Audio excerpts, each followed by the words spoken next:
আমরা কাজ করেন, আমি কি করবো শুনে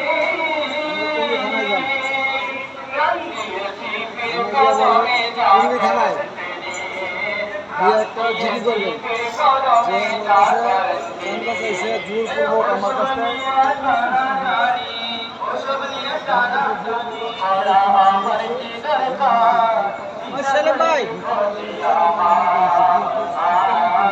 সেলিম ভাই